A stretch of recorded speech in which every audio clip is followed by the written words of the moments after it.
Hello, everyone, and welcome to this introductory lecture on malware analysis.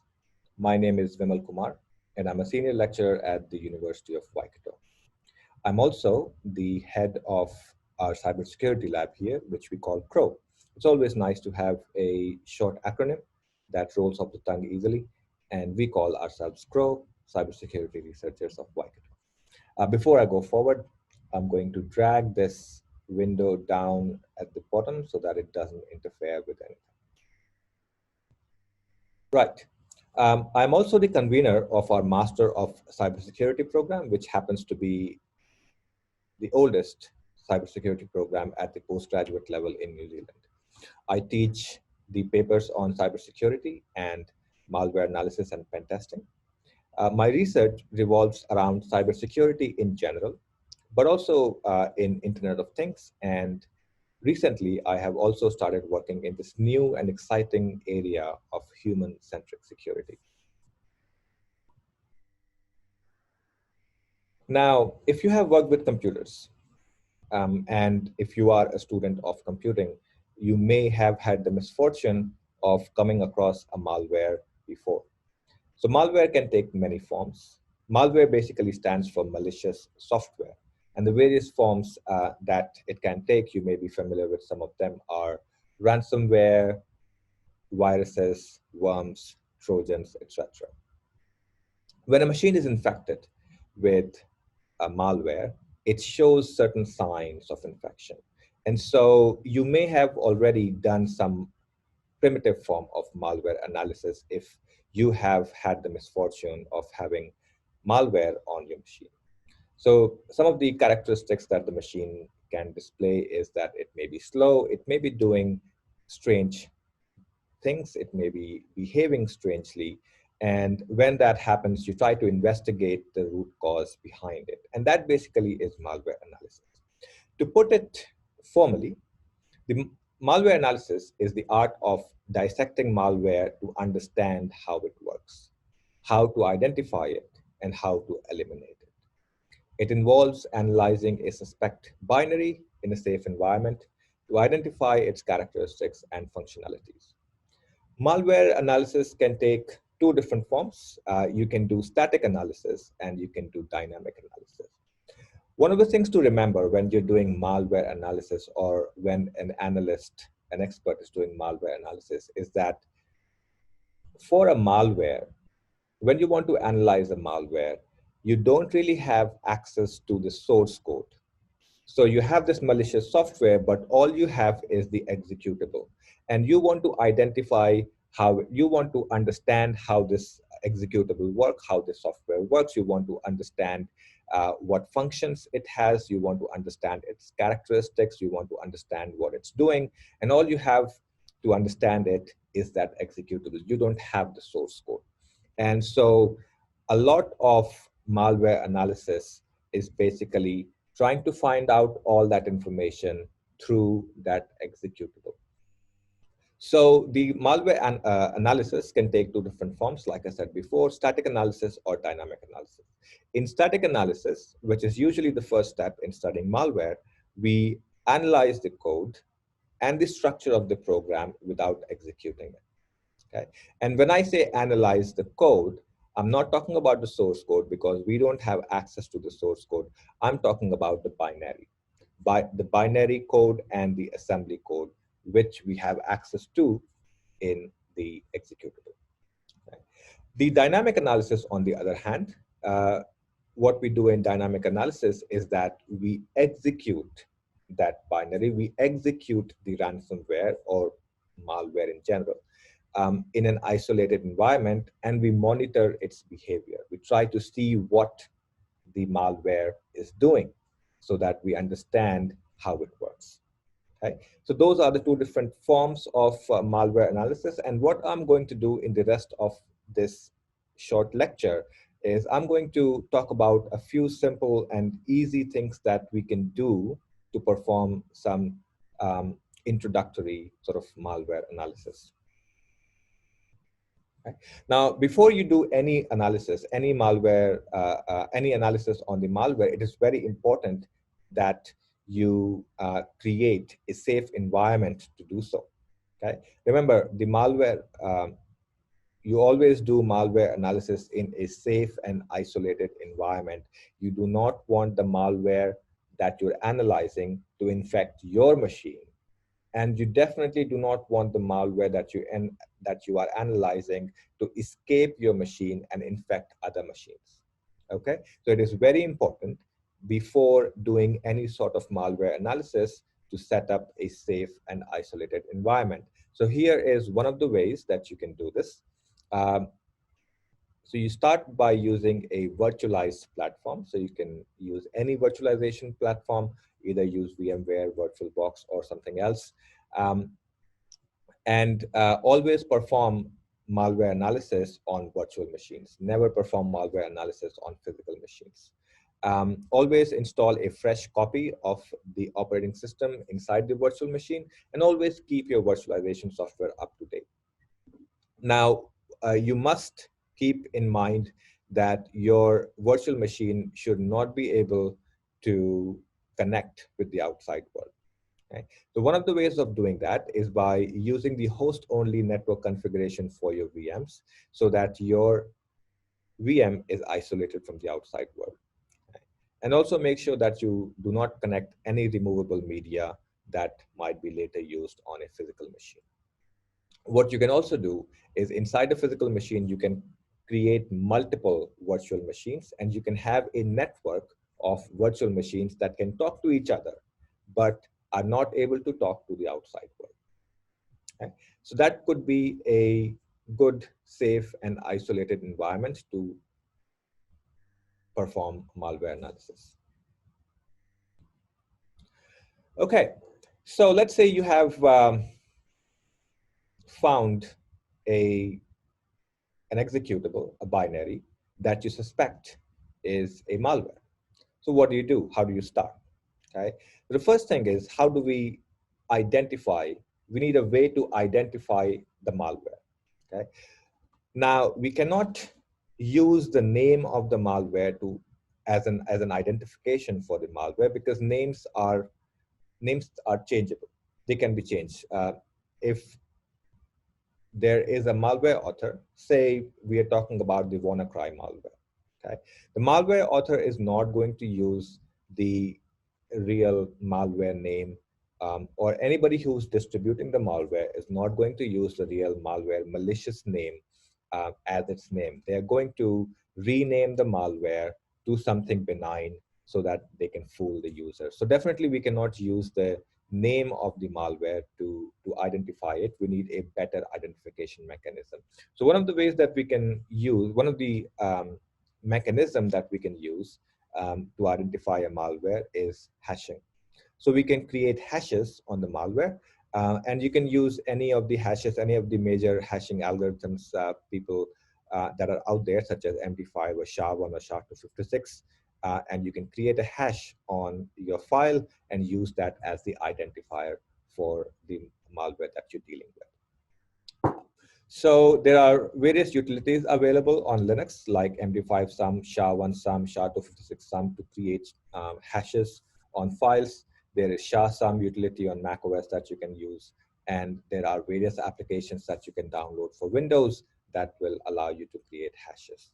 Okay, so here's an example that I have on my slides where this is a piece of malware, an executable, and I am creating a MD5 hash on that. Okay, so that's my that's the hash for my malware here. Okay, so that's something that we can do for identifying a malware.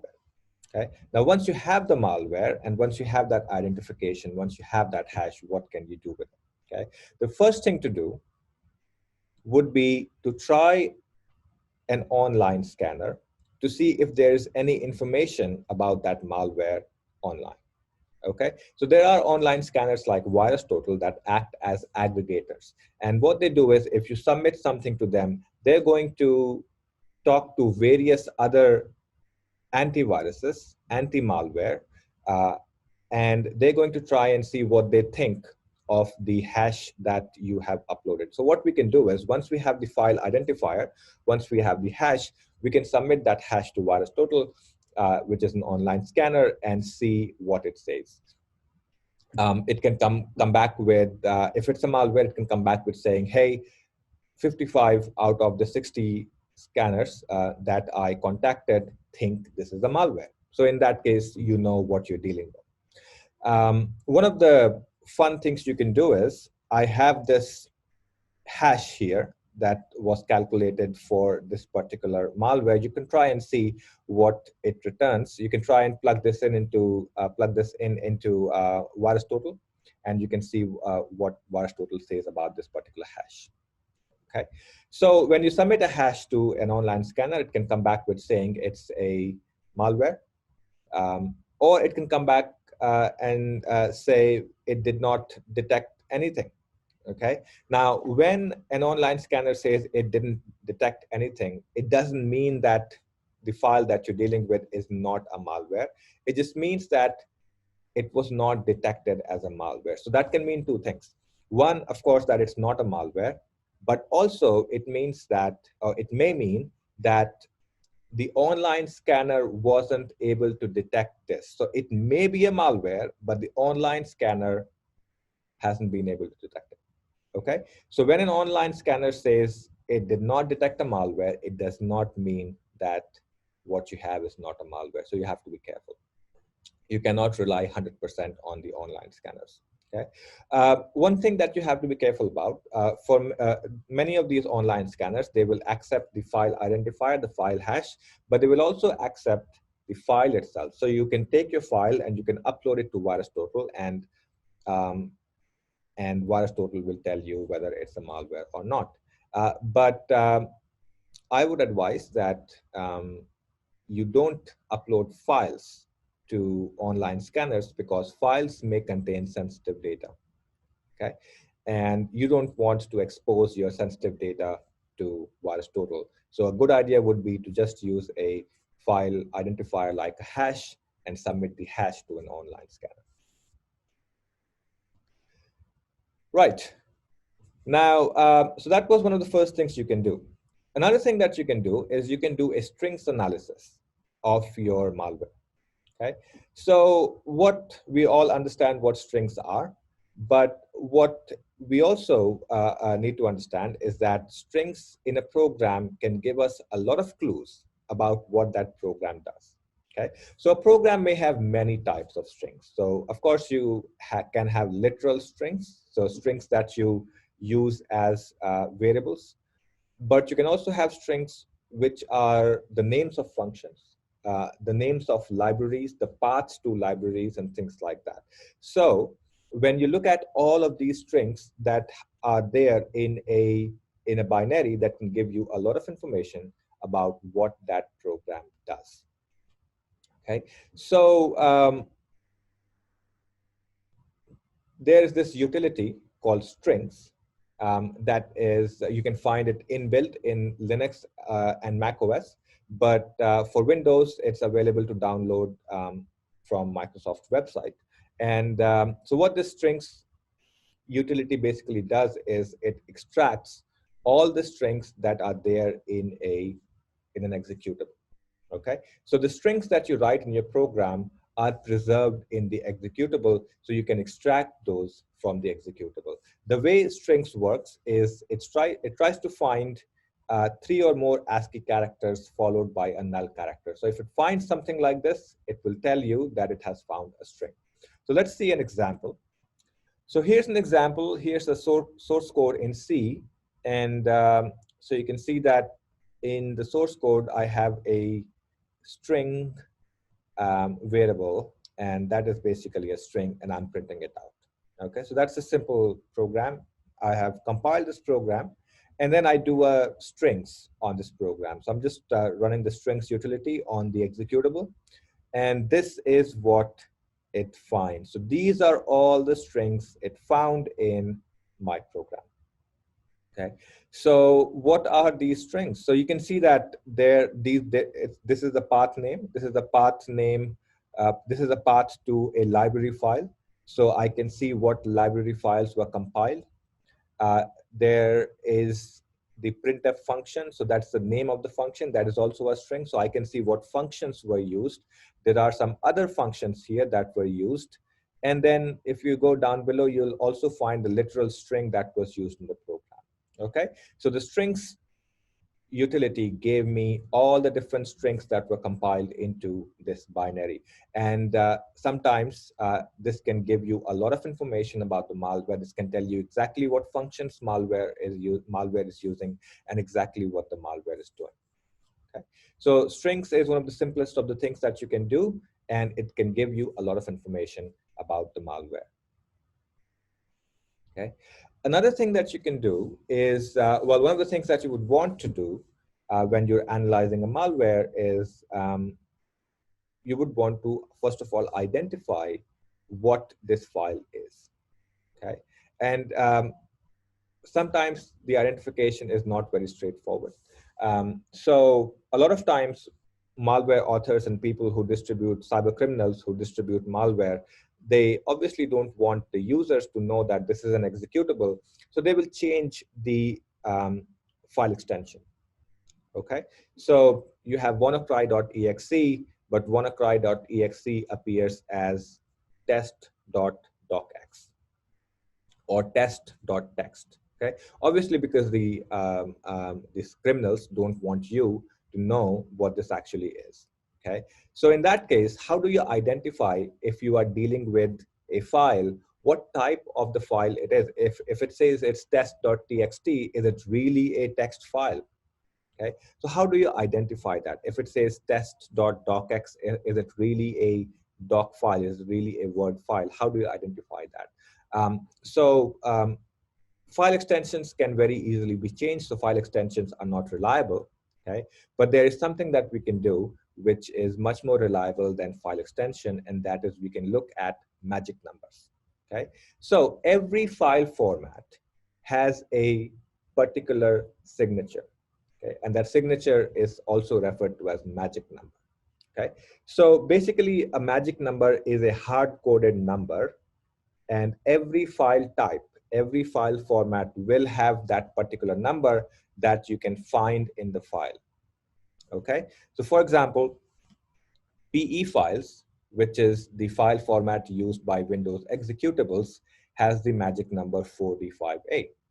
Okay, so every executable file, Windows executable file that you will see will have this magic number. PDF files have this magic number. GIF files have this magic number. That's the magic number for docx, and that's the magic number for MP3.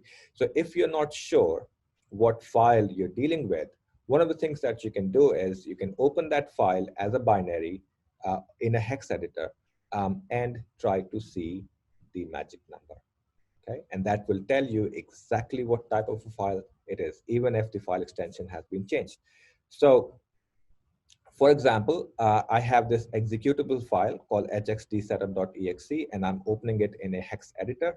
And I can see that the first 2 bytes are 4D5A. Okay, and what's 4D5A? 4D5A is the signature, is the magic number for executable files, right? So I can be assured that this is indeed an executable file. Okay, so even if somebody disguises it as test.txt, if I open it and find that there is 4D5A in here, it means it's an executable file. Okay, so those were some of the simple things that you can do in static analysis. Now let's talk about dynamic analysis.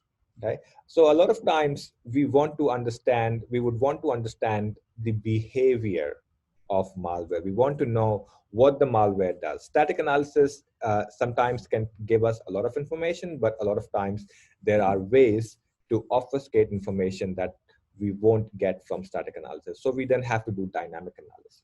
Now, there are a lot of things that you can do in dynamic analysis, but I'm going to talk about only one of them, and that is looking for persistence.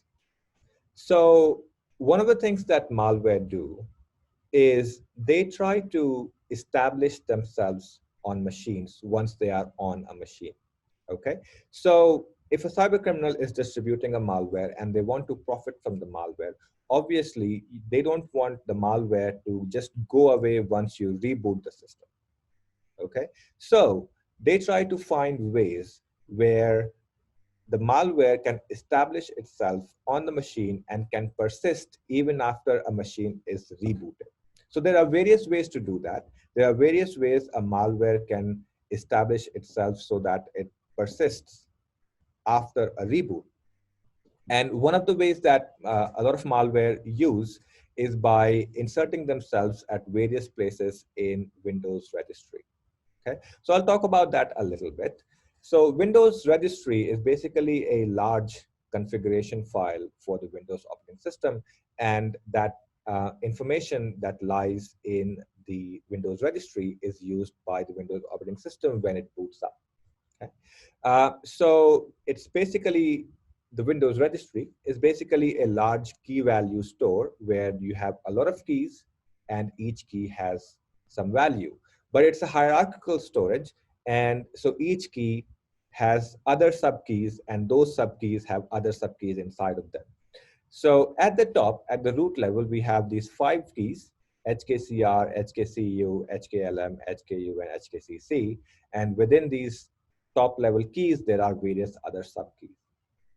Now, there are a lot of keys in Windows registry. If you have ever opened Windows registry, you will know, you will have seen that. I'm not going to talk about all the different keys because that will take, I don't know, 6 months.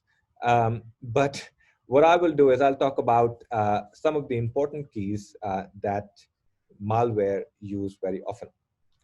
So these are some of the important keys, not key, these are multiple keys. So, or you can say registry locations that malware use very often.